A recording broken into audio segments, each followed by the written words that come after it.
Nosotros debemos hacer primero un análisis global, ¿correcto? Nosotros como Ecuador dependemos mucho de las grandes potencias, especialmente de estos aliados estratégicos que nosotros tenemos, y entre uno de ellos justamente es China. China en estos últimos meses ha tenido muchas dificultades económicas, incluso la proyección del Producto Interno Bruto de China está en un proceso de recesión y por ello la economía china se encuentra en un estado de recesión y eso obviamente afecta a la economía ecuatoriana porque nosotros tenemos importantes exportaciones como por ejemplo la del camarón, la de las flores, la del aguacate que tiene un auge bastante importante. Entonces al momento de limitar las exportaciones, eso también significa que se limitan la transacción económica y de igual manera, con la misma dinámica de lo que está sucediendo con China, también está sucediendo con los aliados estratégicos como Rusia por el conflicto bélico con Ucrania y de igual manera con Estados Unidos. Entonces eso ha impactado a la economía ecuatoriana por el hecho de que existen estas problemáticas mundiales de la recesión económica y en sí también afectan al Ecuador. Ahora, el Banco Central del Ecuador lo ha dicho abiertamente, que la proyección del Producto Interno Bruto para el Ecuador en este año 2024 está a 1.7%. Y aparte del riesgo país, que está sobre los 2.067 puntos, cosa que prevé que vamos a tener un año complicado, un año difícil. ¿Por qué? Al momento de reducir las reservas monetarias del Banco Central, esos son indicadores para estos bancos internacionales, como el Fondo Monetario Internacional, como lo que es la CAF y estos multilaterales, en poner como en luz amarilla al Ecuador por la falta de estos fondos reservados, sabiendo que hace 3 años nosotros teníamos más de 9.000 millones de dólares en los fondos reservados, pero en la actualidad están sobre los 4.600 millones de dólares, sabiendo que el gobierno del señor Noboa ha vendido parte del oro ecuatoriano para poder solventar las necesidades económicas que se presentaron justamente en el mes de diciembre. Y con la venta de este oro ecuatoriano, pudo recaudar más de 250 millones de dólares, que fue lo que alivió un poco para que puedan ingresar las alícuotas a los diferentes municipios, para que pueda pagar los décimos a las instituciones públicas, para que también pueda cumplir con el mes de diciembre en las diferentes funcionarios. Entonces eso como que apalió un poco esa urgencia que era de pagar y solventar los sueldos a los diferentes trabajadores. 2023 no fue un gobierno estable, no hubo estabilidad económica, no hubo estabilidad política, todo eso se fue complicando y a la final sumó y estos son los resultados. Correcto. El gobierno del señor Guillermo Lasso está catalogado como uno de los gobiernos más nefastos del Ecuador, de la República del Ecuador, por toda ese sinnúmero de improvisaciones y también al verse acorralado por la Asamblea al momento de convocarlo a 3 juicios políticos con la intención de destitución. Entonces no le quedó a otra al señor Guillermo Lasso de ocupar la herramienta jurídica como lo establece la Constitución en el 178, creo que es, sobre el tema de la muerte cruzada. Entonces, fue por ese motivo, prácticamente el gobierno, correcto, de Lasso, como también de la Asamblea, ¿no? De la Asamblea. Mire que la Asamblea termina con una proyección de credibilidad del 2%. Imagínense. Entonces, incluso ahora en la nueva Asamblea que se encuentra posesionada bajo una consultoría a nivel Latinoamérica, se encuentra con una calificación del 40% sobre 100 de credibilidad o de gestión dentro de la Asamblea. Y eso también es otro punto importante que se debe tomar y que nosotros como ecuatorianos debemos analizar, es la proyección del 2024. Una proyección del 2024 que nosotros vemos que de verdad creo que las políticas que están tratando de implementar este gobierno no van a ir acorde a los intereses de la clase obrera o a intereses del pueblo. Por ejemplo, se habla mucho sobre la eliminación de los subsidios para luego focalizarlos. Recordemos que en el gobierno de Moreno se hizo la misma dinámica, pero no dio el resultado y Moreno tuvo que revertir su decisión del alza de combustibles porque solamente con el hecho de las movilizaciones, recuérdese que todo subió. especialmente lo que es la canasta básica para las familias ecuatorianas. Ahora, con esa pretensión que tienen de eliminar los combustibles, eliminar los subsidios a los combustibles para que ellos tengan estos precios internacionales. Usted se imagina, por ejemplo, que ahorita mismo el diésel está en $1.75. A precios internacionales, el mismo diésel va a subir a proyección a $3.75 a $4. Sería desastroso. ¿Cuántas personas se movilizan en el transporte público de provincia por provincia? Si ahora un pasaje está en $9, se supone que la proyección de un pasaje en esa misma ruta de $9 puede ser que llegue a costar $16 un pasaje. Ahora, la eliminación del subsidio al gas. Ahora tú estás obteniendo un gas de $2 en la distribuidora directa y de $3 en las distribuidores de los barrios. Si se elimina el subsidio, por lo menos el cilindro de gas llegaría a valer unos $7 a $8. ¿Usted se imagina la proyección y el impacto que va a causar eso en las familias ecuatorianas que se movilizan todos los días, incluso hasta por el transporte urbano, el transporte intraprovincial, provincial? Lo que son los restaurantes, los comedores, los víveres, la movilización de las legumbres, de las carnes, de los quesos, de los huevos. Entonces, ahora quisiera saber cuál es la intención del gobierno al momento de decir de la focalización. ¿A cómo lo va a focalizar? ¿Va a focalizarlo a las cooperativas, al de transporte público? ¿Lo va a focalizar hacia las personas de escasos recursos sabiendo que no tienen vehículos? ¿Cómo piensan focalizar justamente este subsidio si la pretensión de ellos es eliminarlo? Creo que se vienen gentas e importantes movilizaciones porque esa proyección de la eliminación de los subsidios termina en el criterio de todo mundo que comenta en la calle. Si suben los combustibles, sube todo. Y esa es, creo que, la preocupación de la gran cantidad de ecuatorianos al momento de escuchar ese tema de la eliminación de los subsidios para luego focalizarlos. Y no solamente eso, ¿no? Complicado. En Esmeraldas las tasas de empleo son muy bajas, la situación económica muy difícil y se puede ahondar cuando se habla de que van a haber despidos.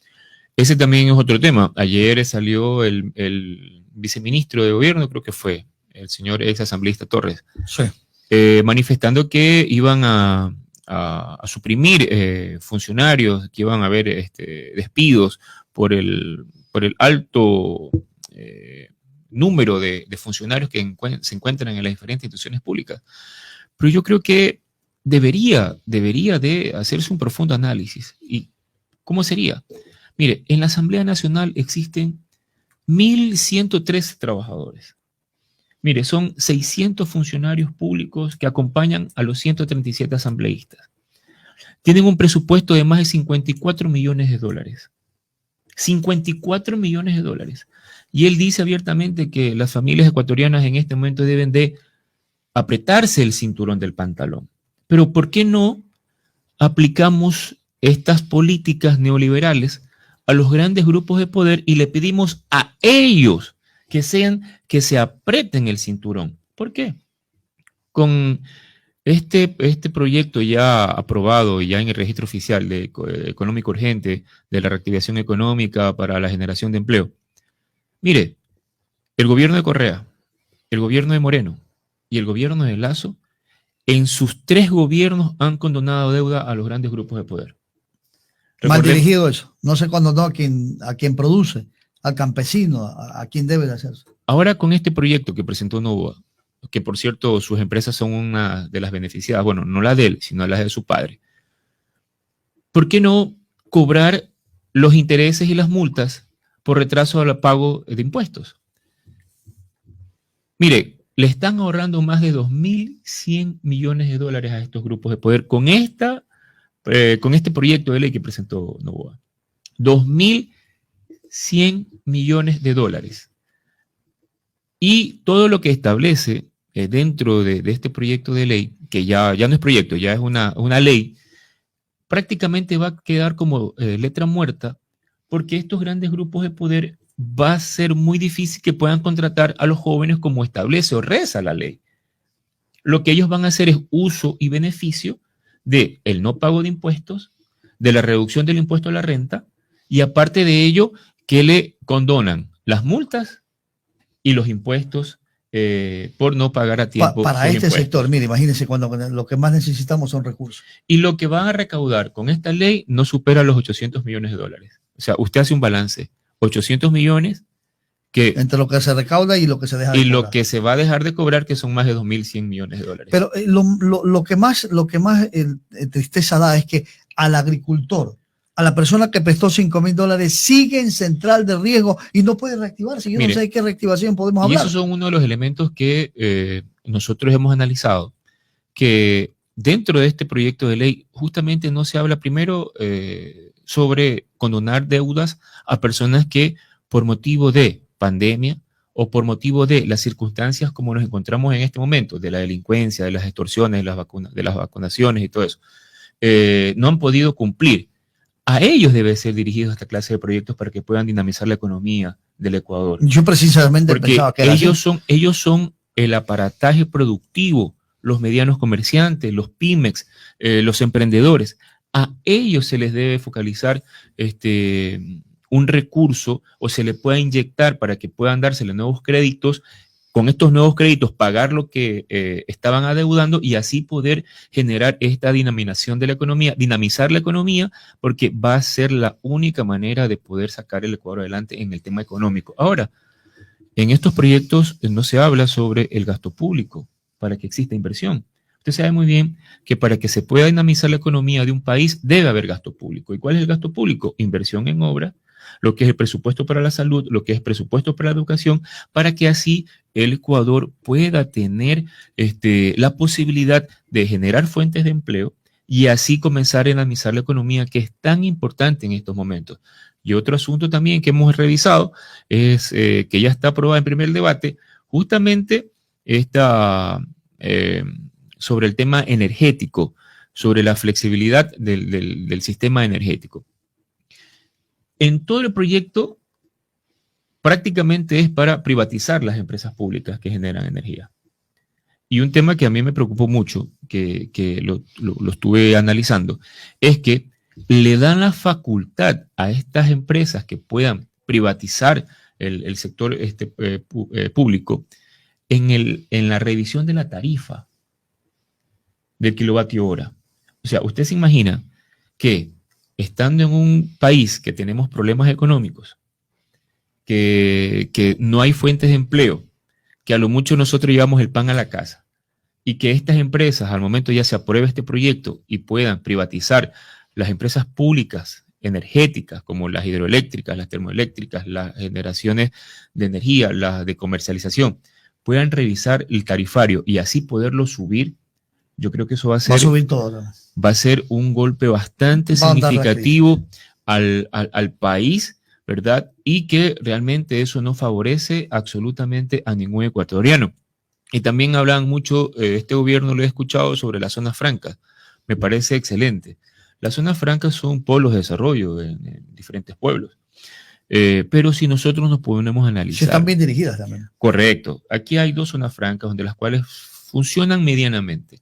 Pero si nosotros como Esmeraldas, teniendo un puerto cerrado, que no es productivo, yo creo que aquí debe de primar mucho la unidad de las autoridades.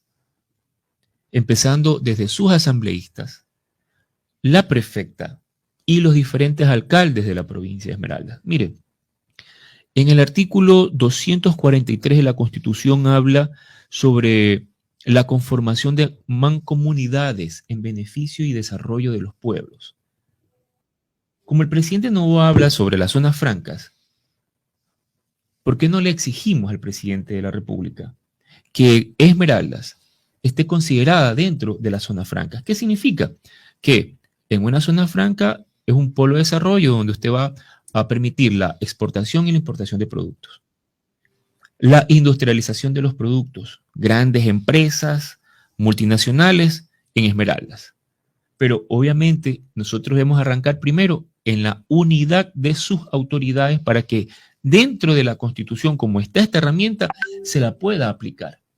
Vuelvo y repito, artículo 243 de la Constitución de la conformación de mancomunidades de la provincia para que puedan exigir, por ejemplo, esta clase de propuestas que tiene el presidente Noboa, que es las zonas francas. Y también sin alejarnos mucho, el 274, en donde establece que donde se refine y donde se extraiga el petróleo, debe de hacerse cumplir lo que dice el mandato 10, que son, en ese momento estaban a 10 centavos. Ahora en la actualidad están a $1 por la extracción de cada barril. Que ahí nos beneficiaríamos, ¿no? Eso, como esmeraldeños, nos van a beneficiar demasiado, pero como vuelvo y repito, todo depende de la unidad de los esmeraldeños, especialmente de sus autoridades, para que nosotros podamos ejecutar esta clase de acciones que van a salir en beneficio para esta provincia que realmente necesita de que nosotros ya dejemos esas prebendas políticas a un lado y comencemos a trabajar en unidad. Las elecciones son después de 3 años o después de 4 años. Ahorita Esmeraldas lo que necesita es que sus autoridades se unan a trabajar para que tomarle la posta al presidente Noboa. Habla mucho sobre la zona franca, sobre la zona de desarrollo. Pues apliquemos lo que establece la Constitución para que, por ejemplo, Esmeraldas sea considerado dentro de un pueblo de desarrollo de zona franca. Que se tome el artículo 274 donde existe esta gran ventaja de que Esmeraldas pueda recibir las rentas petroleras. Y también otro punto adicional, el domicilio tributario de las instituciones públicas. Eso hace falta. Que debe de regresar Esmeraldas. No puede ser posible que Esmeraldas tiene la refinería en Esmeraldas y lo tiene en Quito. El Lamentable, domicilio, ¿no?, tributario debe de regresar Esmeraldas para que aquí sea quien tribute termo, que tribute refinería de Esmeraldas, y eso va a servir para que ingrese el recurso necesario a la alcaldía de Esmeraldas y a las diferentes alcaldías de la provincia. Ok, muchas gracias, Cristian.